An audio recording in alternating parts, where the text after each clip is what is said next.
북한에도 승무원이 있다는 사실을 아십니까? 많은 북한 여성들이 동경하는 직업 중 하나라고 하는데요. 매우 예쁜 외모와 언어 능력까지 갖춰야 하기 때문이죠. 뿐만 아니라 그녀들이 승무원으로 일하게 되면 북한 내에서 경제적으로도 걱정이 덜하다고 합니다. 놀라운 것은 그들이 하는 일은 단순한 비행 업무뿐만이 아니라고 합니다. 대체 북한의 승무원들의 비밀스러운 업무가 무엇인지 탈북한 북한 승무원의 이야기를 통해 들어보시죠. 그럼 오늘의 충격적인 사연 바로 시작하겠습니다. 그 전에 잠깐 1초만 투자해서 구독, 좋아요 버튼을 꾹 눌러주시면 영상 제작에 큰 힘이 됩니다. 지금 바로 시작하겠습니다. 안녕하세요. 저는 조혜진이라고 합니다. 지금은 한국에서 새로운 삶을 살고 있어요. 하지만 몇 년 전까지만 해도 저는 북한의 고려항공에서 승무원으로 일했죠. 어릴 때부터 하늘을 나는 게 꿈이었어요. 파란 하늘 위를 자유롭게 날아다니는 상상을 했습니다. 그래서 고려항공 승무원 선발에 합격했을 때 정말 기뻤어요. 마침내 제 꿈을 이룬 거라고 생각했거든요. 첫 훈련은 정말 혹독했습니다. 걸음걸이부터 말투, 미소까지 모든 게 통제됐어요. 하지만 저는 견뎠습니다. 하늘을 날 수 있다는 생각 하나로요. 드디어 첫 비행날이 왔어요. 유럽으로 가는 노선이었습니다. 설레는 마음으로 비행기에 올랐죠. 그런데 뭔가 이상했어요. 객실 조명은 제대로 켜지지 않았고 산소 마스크는 고장난 게 태반이었습니다. 좌석은 삐걱거렸고 화장실 문도 제대로 닫히지 않았어요. 이게 정말 국제선 비행기인가 싶었죠. 그때 선배 현서 언니가 제게 다가왔습니다. 언니는 키가 크고 미소가 예쁜 분이었어요. 하지만 그날 언니 표정은 어딘가 어두웠습니다. 혜진아, 처음이지? 네, 언니. 정말 신나요. 익숙해지면 돼. 우리는 사람 대우 못 받아. 언니 말이 무슨 뜻인지 이해할 수 없었어요. 우리는 조선의 하늘을 대표하는 승무원이잖아요. 자랑스러운 일이라고 배웠는데 말이에요. 비행 중에 승객 한 분이 저를 불렀습니다. 아가씨, 물 좀 주세요. 물을 가져다 드리는데 그분이 한국말로 말씀하시더라고요. 한국 비행기 타본 사람들이 이 얘기 들으면 뒷목 잡을걸요. 그때는 그 말의 의미를 몰랐어요. 나중에야 알게 됐죠. 한국의 비행기가 얼마나 다른지를요. 첫 비행을 마치고 숙소로 돌아왔습니다. 거울 앞에서 유니폼을 바라봤어요. 꿈꿔왔던 그 유니폼이었는데 왜인지 무겁게 느껴졌습니다. 그날 밤 현서 언니가 제 방에 왔어요. 혜진아, 궁금한 거 있으면 언제든 물어봐. 언니, 우리 일이 정말 자랑스러운 일 맞죠? 언니는 잠시 말이 없었습니다. 그리고 쓴웃음을 지으며 말했어요. 지금은 그렇게 생각하렴. 그때 저는 몰랐어요. 제가 하늘을 나는 게 아니라 감시당하고 있다는 걸요. 꿈이라고 믿었던 그 일이 사실은 악몽의 시작이었다는 걸요. 하지만 그 모든 진실을 알게 되는 건 시간 문제였습니다. 한 달 후, 특별 임무가 떨어졌어요. VIP 전용기에 배정됐다는 통보를 받았습니다. 처음엔 기뻤어요. 중요한 손님을 모시는 일이라니 인정받는 기분이었거든요. 아침 6시부터 특별 브리핑이 있었습니다. 보안 담당자가 나와서 말했어요. 오늘 손님은 아주 중요한 분이시다. 실수는 절대 용납되지 않는다. 목소리가 차갑게 들렸어요. 공항에 도착하니 분위기가 완전히 달랐습니다. 검은 정장을 입은 보디가드들이 줄지어 서 있었어요. 평소보다 3배는 많은 경호진이었죠. 공항 전체가 통제됐습니다. 그때 검은 차에서 한 사람이 내렸어요. 리정호라는 분이었습니다. 40대 후반 정도로 보이는 점잖은 인상의 남성이었어요. 하지만 그분 주변의 공기가 무거웠습니다. 비행기에 오르면서 그분이 저를 보더니 말씀하셨어요. 승무원이 참 젊고 예쁘구나. 예의상 인사를 드렸는데 시선이 불편했어요. 마치 물건을 보는 듯한 그런 시선이었습니다. 이륙 후 차 서비스를 부탁받았어요. 찻잔을 가져다 드리는데 그분이 제 손을 잡았습니다. 우리 혜진 동무 손이 아주 곱구나. 깜짝 놀라서 뒤로 물러섰어요. 현서 언니가 급히 다가와서 말했습니다. 혜진이는 아직 신참이라서요. 제가 모시겠습니다. 그분은 피식 웃으며 말했어요. 아니다. 이 친구가 모셔라. 그 순간 느꼈어요. 뭔가 잘못됐다는 걸요. 언니 얼굴이 새하얗게 질렸거든요. 20년 경력의 베테랑 언니가 그렇게 무서워하는 모습을 처음 봤습니다. 착륙 후 그분이 저를 불렀어요. 혜진 동무, 내일 저녁에 만나자. 죄송하지만 내일은 휴무가 아닙니다. 휴무로 만들어주마. 그렇게 첫 번째 호출이 시작됐어요. 그날 밤 현서 언니가 제 방에 와서 울면서 말했습니다. 혜진아, 이제부터 정말 조심해야 해. 언니, 무슨 일인지 모르겠어요. 넌 아직 몰라도 돼. 하지만 절대 혼자 가면 안 돼. 그때도 언니 말의 진짜 의미를 깨닫지 못했어요. 호출이 무엇을 의미하는지도 몰랐죠. 그저 막연한 불안감만 있었습니다. 며칠 후 또 다른 VIP 비행이 있었어요. 이번에는 더 높은 분이라고 했습니다. 보안 검색도 더욱 철저했어요. 핸드폰은 물론 시계까지 모두 맡겨야 했습니다. 그분이 탑승하셨을 때 온 기내가 조용해졌어요. 보디가드들조차 숨을 죽이는 분위기였죠. 얼굴은 잘 보이지 않았지만 그분 주변의 긴장감이 느껴졌습니다. 차 서비스를 하던 중 그분이 말씀하셨어요. 요즘 젊은 동무들이 참 예쁘구나. 그리고 저를 똑바로 쳐다보셨습니다. 그 시선에 온몸이 굳어버렸어요. 비행이 끝나고 숙소로 돌아왔습니다.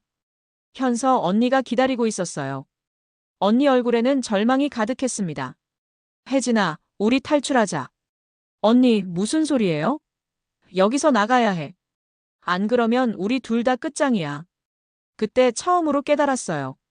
제가 하늘을 나는 게 아니라 권력의 안방을 날고 있었다는 걸요. 그리고 그 안방에서 우리는 사람이 아니라 도구였다는 걸요.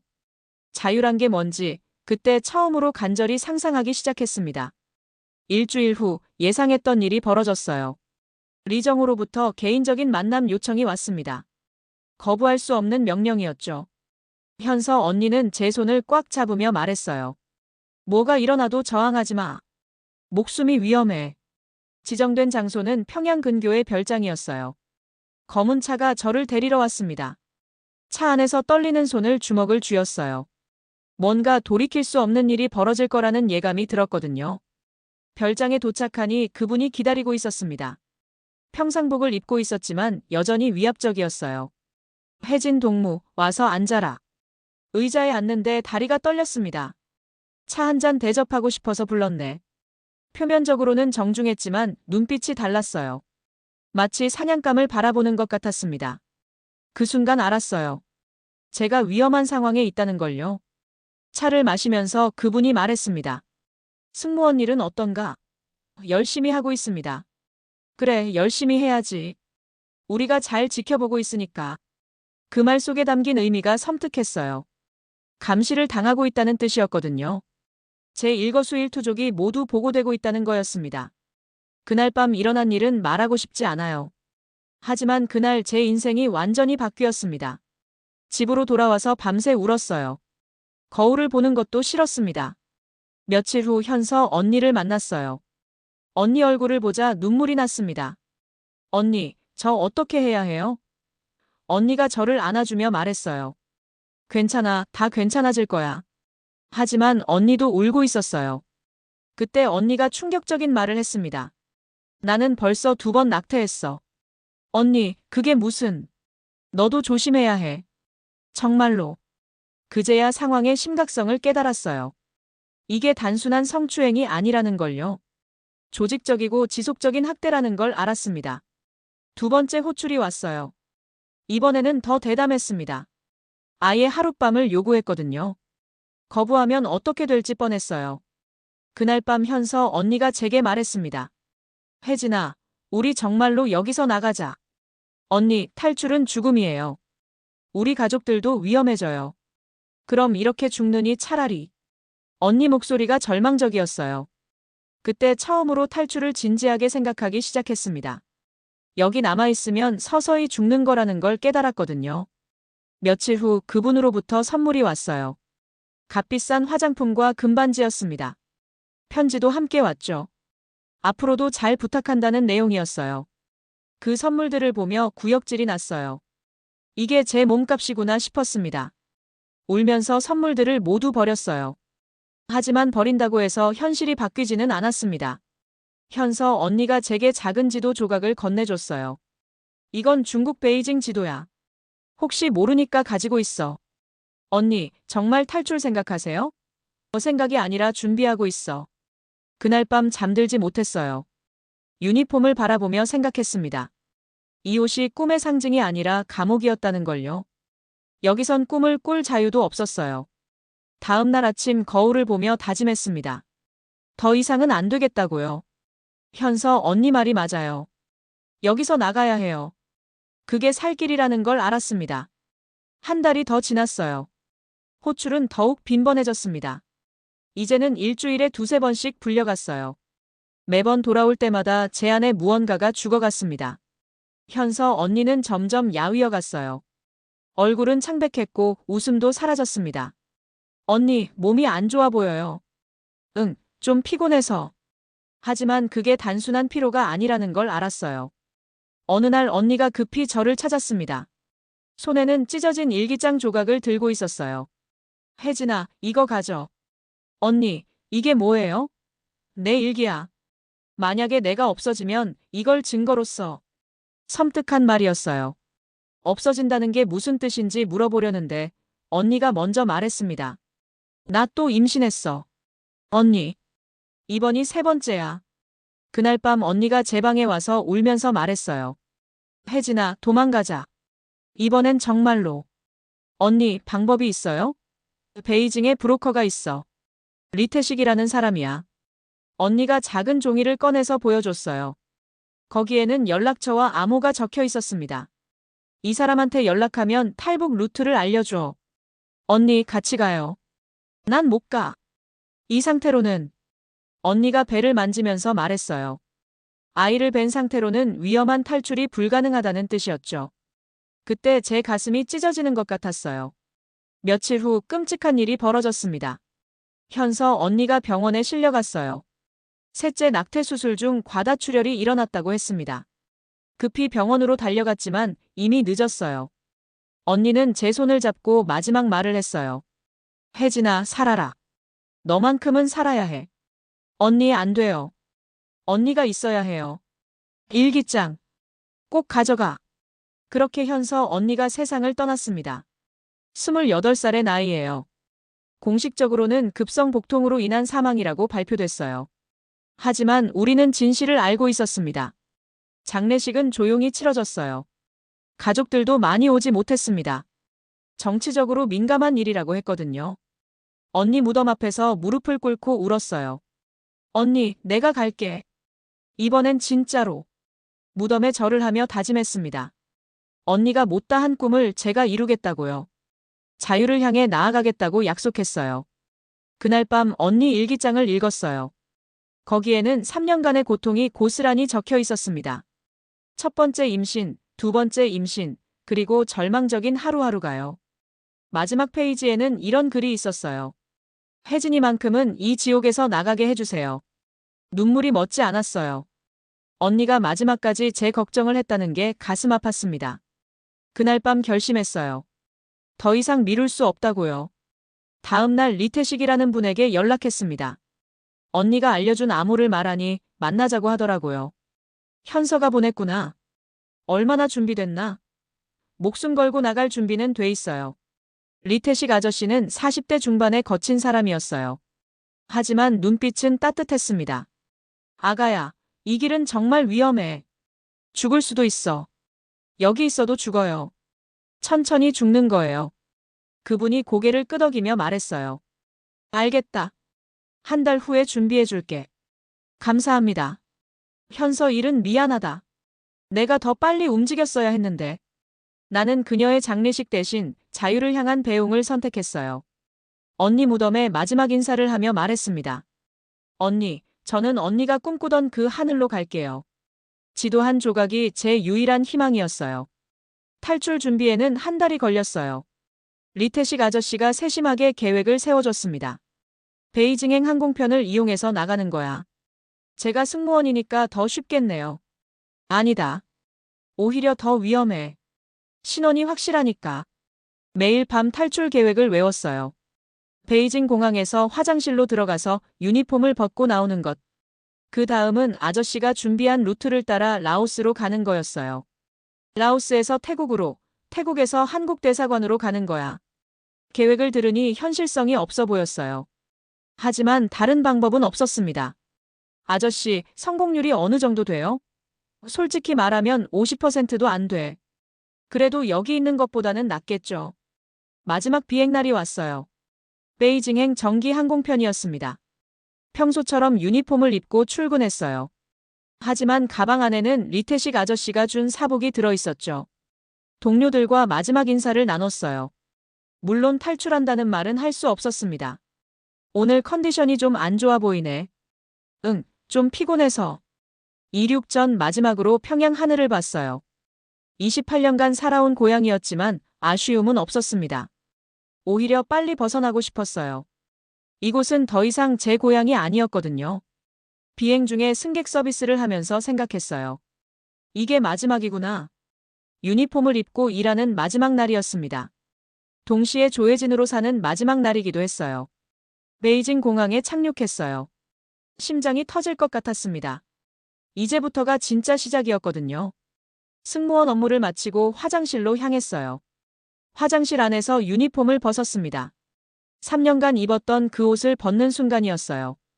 손이 떨려서 단추를 풀기 힘들었습니다. 하지만 해냈어요. 사복으로 갈아입고 거울을 봤어요. 승무원 조혜진은 사라지고 탈북자 조혜진이 있었습니다. 유니폼을 쓰레기통에 버리고 나왔어요. 이제 정말 돌이킬 수 없었습니다. 공항에서 나와 택시를 탔어요. 리태식 아저씨가 알려준 주소를 말했습니다. 기사가 중국어로 뭔가 말했지만 알아듣지 못했어요. 다행히 주소만으로도 목적지에 도착할 수 있었습니다. 아저씨가 기다리고 있었어요. 잘 왔다. 이제부턴 진짜 게임 시작이야. 네, 각오는 했어요. 좋아. 그럼 바로 출발하자. 차에 타면서 아저씨가 말했어요. 앞으로 2주간은 정말 힘들 거야. 정글도 지나야 하고. 괜찮아요. 언니 목까지 살아야 하거든요. 그날 밤 베이징 외곽의 작은 여관에서 잤어요. 생전 처음 외국 땅에서 자는 밤이었습니다. 무서웠지만 동시에 희망도 있었어요. 드디어 첫 발을 뗀 거니까요. 다음 날 아침 남쪽으로 이동을 시작했습니다. 기차를 타고 라오스 국경 근처까지 갔어요. 창밖으로 보이는 풍경이 낯설었습니다. 하지만 자유를 향해 가는 길이라고 생각하니 설렜어요. 국경 근처에서 다른 탈북자들을 만났습니다. 모두 절망적인 표정을 하고 있었어요. 여기서부터는 걸어서 가야 해. 아저씨 말에 모두가 긴장했습니다. 국경을 넘는 건 위험해. 들키면 북송이야. 북송이라는 말에 온몸이 떨렸어요. 잡히면 다시 북한으로 보내진다는 뜻이었거든요. 그럼 저는 죽은 목숨이나 다름없었습니다. 밤중에 국경을 넘었어요. 달빛만 의지해서 걸었습니다. 숲속은 어둡고 무서웠어요. 개 짖는 소리가 들릴 때마다 심장이 멎는 것 같았습니다. 조용히 해. 국경 수비대가 순찰 중이야. 아저씨 목소리가 긴장돼 있었어요. 우리는 숨을 죽이고 기다렸습니다. 1시간 정도 지나서야 다시 움직일 수 있었어요. 드디어 라오스 땅을 밟았습니다. 하지만 안전한 건 아니었어요. 여기서도 잡히면 중국으로 송환된다고 했거든요. 그럼 결국 북한으로 가는 거였습니다. 며칠 동안 정글을 통과했어요. 모기에 물리고 가시에 찔리면서도 계속 걸었습니다. 발이 부르튼 것도 신경 쓸 겨를이 없었어요. 살기 위해서는 계속 가야만 했거든요. 그때 생각했어요. 한국에선 이런 고생 없이도 자유롭게 살 수 있겠구나. 리태식 아저씨가 말했어요. 한국 가면 지하철도 시간표대로 와. 그게 얼마나 놀라운 건지 몰라. 정말 그럴까 싶었어요. 시간표대로 오는 지하철이라니. 북한에서는 상상도 할 수 없는 일이었거든요. 그런 나라에서 살 수 있다는 게 꿈만 같았습니다. 정글을 지나던 중 제게 이상이 생겼어요. 갑자기 열이 나면서 온몸이 떨렸습니다. 아저씨, 저 좀 이상해요. 말라리아일 수도 있어. 이 지역이 그래. 걷기 힘들 정도로 몸이 아팠어요. 하지만 멈출 수는 없었습니다. 뒤에서 추격자들이 올지 모르거든요. 비틀거리면서도 계속 걸었어요. 결국 쓰러지고 말았습니다. 의식을 잃기 직전 아저씨 목소리가 들렸어요. 혜진아, 포기하면 안 돼. 현서가 지켜보고 있어. 그 말을 듣고 눈물이 났어요. 눈을 떴을 때는 낯선 집이었습니다. 라오스 현지 할머니가 저를 돌봐주고 있었어요. 괜찮니? 처음 들어보는 라오스 말이었지만 따뜻했어요. 할머니는 말이 통하지 않았지만 정성껏 돌봐주셨어요. 죽이나 따뜻한 국물을 끓여주셨습니다. 생전 처음 받는 타국인의 따뜻함이었어요. 나라는 달라도 사람의 마음은 같구나 싶었죠. 사흘 만에 열이 내렸어요. 아저씨가 기다리고 있었습니다. 이제 괜찮아? 네, 많이 좋아졌어요. 할머니께 인사드리고 다시 길을 떠났어요. 손짓 발짓으로 고마움을 표현했습니다. 할머니도 웃으시면서 손을 흔들어 주셨어요. 그 모습이 지금도 잊혀지지 않아요. 태국 국경이 가까워졌습니다. 하지만 마지막 관문이 가장 위험했어요. 여기서 잡히는 사람들이 제일 많아. 아저씨 말에 긴장이 됐습니다. 국경 근처에서 하루 더 기다렸어요. 안전한 시간을 노려야 한다고 했거든요. 그런데 그날 밤 끔찍한 일이 일어났습니다. 태국 경찰이 우리 은신처를 급습한 거예요. 움직이지 마. 태국어였지만 상황은 이해할 수 있었어요. 우리가 체포당한 거였습니다. 그 순간 이제 끝이구나 싶었어요. 경찰서로 끌려갔어요. 다른 탈북자들과 함께 좁은 방에 갇혔습니다. 모두 절망적인 표정이었어요. 이제 북송되는 거야. 하지만 기적이 일어났어요. 다음 날 한국 대사관 직원이 왔습니다. 조혜진 씨.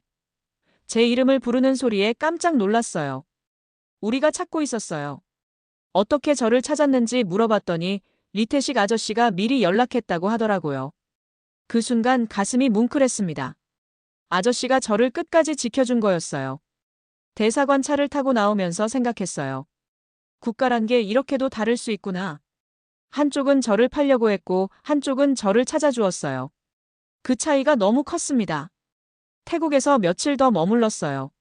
출국 수속을 밟는 시간이었죠. 그 며칠이 정말 길게 느껴졌어요. 아직 안전하지 않다는 생각 때문이었습니다. 리연서 언니 일기장 조각을 꺼내봤어요. 혜진이만큼은 이 지옥에서 나가게 해주세요. 언니 글씨를 보며 다짐했습니다. 이제 정말 나갈 수 있게 됐다고요. 드디어 인천공항행 비행기에 몸을 맡겼어요. 이번에는 승무원이 아니라 승객으로요. 창밖을 보며 생각했습니다. 이제 진짜 자유를 향해 날고 있구나. 비행기 안에서 한국 승무원을 봤어요. 밝은 표정으로 서비스하는 모습이 인상적이었습니다. 저와는 전혀 다른 세계에서 살고 있는 분들이구나 싶었어요. 곧 저도 그런 세계의 일원이 될 거라는 생각에 설렜습니다. 인천공항에 내렸을 때의 충격은 말로 표현할 수 없어요. 반짝이는 바닥, 환한 조명, 자동으로 열리는 문. 모든 게 꿈속 같았습니다. 정말 이런 곳이 있구나. 공항에서 처음 본 자동문에 멈춰 섰어요. 어떻게 사람이 다가가면 문이 저절로 열리는지 신기했거든요. 몇 번 왔다 갔다 해봤습니다. 그 모습을 본 직원이 웃으며 설명해줬어요. 처음 보시는 거예요? 네, 신기해서요. 한국에선 흔한 일이에요. 그 말에 가슴이 두근거렸어요. 하나원으로 향하는 버스에서 창밖을 봤어요. 깨끗한 도로, 줄지어 선 자동차들, 네온 사인이 가득한 거리. 북한과는 완전히 다른 세상이었습니다. 여기가 정말 같은 한반도인가? 하나원에 도착해서 첫 교육을 받았어요. 정민수 선생님이 담당이었습니다. 30대 중반의 유쾌한 분이셨어요. 혜진 씨, 적응하는데 시간이 걸릴 거예요. 천천히 하세요. 첫 번째 놀라움은 스마트폰이었어요. 이걸로 뭘 할 수 있어요? 거의 모든 걸 할 수 있어요. 전화, 인터넷, 쇼핑까지. 실제로 써보니 정말 신기했습니다. 카카오톡이라는 앱을 설치해줬어요. 이걸로 사람들과 대화할 수 있어요. 메시지를 보내자마자 답장이 왔어요. 이렇게 빨리 연락이 되는 거예요? 편의점에 처음 갔을 때도 충격이었어요. 24시간 언제든 문이 열려 있다고 하더라고요. 밤 12시에도 음식을 살 수 있다고요? 네, 여기선 그게 일상이에요. 선생님이 교통카드를 만들어줬어요. 지하철을 타고 서울 구경을 시켜주신 거였죠. 시간표대로 정확히 와요. 정말로 2분 오차도 없이 지하철이 왔어요. 지하철 안에서 사람들을 봤어요. 각자 스마트폰을 보면서 조용히 앉아 있었습니다. 강제로 웃거나 구호를 외치는 사람이 없었어요. 이게 진짜 자유구나 싶었습니다. 한소영 사회복지사를 만난 건 일주일 후였어요. 32세의 따뜻한 분이셨습니다. 혜진 씨, 많이 힘드셨죠? 처음으로 누군가 제 아픔을 알아준다는 느낌이었어요. 상담을 받으시는 게 좋을 것 같아요. 상담이요? 마음의 상처를 치료하는 거예요. 그런 게 있다는 것도 신기했어요. 상담을 받으면서 조금씩 마음이 편해졌어요. 한소영 선생님은 항상 이렇게 말했습니다. 혜진 씨는 잘못이 없어요. 피해자예요. 그 말에 눈물이 났어요. 어느 날 선생님이 선물을 주셨어요. 새하얀 목도리였습니다. 새로운 시작을 기념해서요. 고마워요. 처음 받는 선물이에요. 처음이요? 네, 진심으로 주는 선물은 처음이에요. 선생님 눈에도 눈물이 맺혔습니다. 그때 깨달았어요. 진짜 따뜻함이 뭔지를요. 하나원 생활 마지막 날이었어요. 정민수 선생님이 말씀하셨습니다. 이제 정말 자유예요. 어디든 갈 수 있어요. 선생님, 감사했어요. 그날 밤 창밖을 보며 생각했어요. 북한에서는 밤하늘도 제대로 볼 수 없었는데 여기는 별이 보였어요. 아, 이게 자유구나. 이렇게 별을 보는 것도 자유구나. 한소영 선생님이 마지막에 말씀하셨어요. 혜진 씨, 이제 당신은 시민입니다. 그 말이 가슴 깊이 와닿았어요. 시민이라는 말이 이렇게 소중한 거였구나. 하나원을 나서면서 다짐했어요. 이제 진짜 제 인생을 살겠다고요. 현서 언니가 꿈꾸던 그 자유를요. 드디어 시작할 수 있게 됐습니다. 하나원을 졸업하고 첫 독립생활을 시작했어요. 서울 외곽의 작은 원룸이었습니다. 비좁았지만 제 공간이었어요. 그것만으로도 감사했습니다. 첫 번째 아르바이트는 편의점이었어요. 밤 11시부터 아침 7시까지 야간 근무였죠. 힘들었지만 제가 번 첫 돈이었어요. 통장에 찍힌 월급을 보며 울었습니다. 어느 날 리태식 아저씨가 찾아왔어요. 혜진아, 잘 지내고 있구나. 아저씨, 어떻게 여기를? 내가 어떻게 사는지 궁금해서. 아저씨는 과일을 잔뜩 사들고 오셨어요. 현서가 널 살린 거다. 잊지 마. 네, 절대 잊지 않을게요. 좋은 일 생기면 언제든 연락해. 그 후로 가끔씩 아저씨가 안부를 물어주셨어요. 저에겐 한국에서의 첫 가족 같은 분이었습니다. 그런 분이 있다는 것만으로도 든든했어요. 세상이 그렇게 차갑지만은 않구나 싶었죠. 편의점에서 일하면서 한국 사회를 배웠어요. 새벽에 오는 택시 기사님들, 야근하는 직장인들. 모두 각자의 삶을 열심히 살고 있었습니다. 누구도 감시하지 않는 자유로운 모습이었어요. 6개월 후 첫 번째 강연 제안이 왔어요. 통일교육원에서 탈북민 증언을 해달라는 거였습니다. 처음엔 망설였어요. 제 이야기를 남들 앞에서 할 용기가 없었거든요. 한소영 선생님과 상담했어요. 혜진 씨 이야기가 많은 사람들에게 도움이 될 거예요. 제가 그런 이야기를 할 수 있을까요? 충분히 할 수 있어요. 이미 이겨낸 분이니까. 결국 강연을 하기로 했어요. 연단에 서는 순간 다리가 떨렸습니다. 하지만 현서 언니 일기장 조각을 만지며 용기를 냈어요. 제 이야기를 들어주실 수 있나요? 첫 강연은 성공적이었어요. 많은 분들이 눈물을 흘리며 들어주셨습니다. 용기 있는 증언 감사합니다. 그때 깨달았어요. 제 경험이 누군가에게 희망이 될 수 있다는 걸요. 강연을 계속하면서 자신감도 생겼어요. 사람들 앞에서 떨지 않고 말할 수 있게 됐습니다. 북한에서는 꿈꿀 자유도 없었지만 여기서는 꿈을 이룰 수 있어요. 그 말이 제일 큰 박수를 받았어요.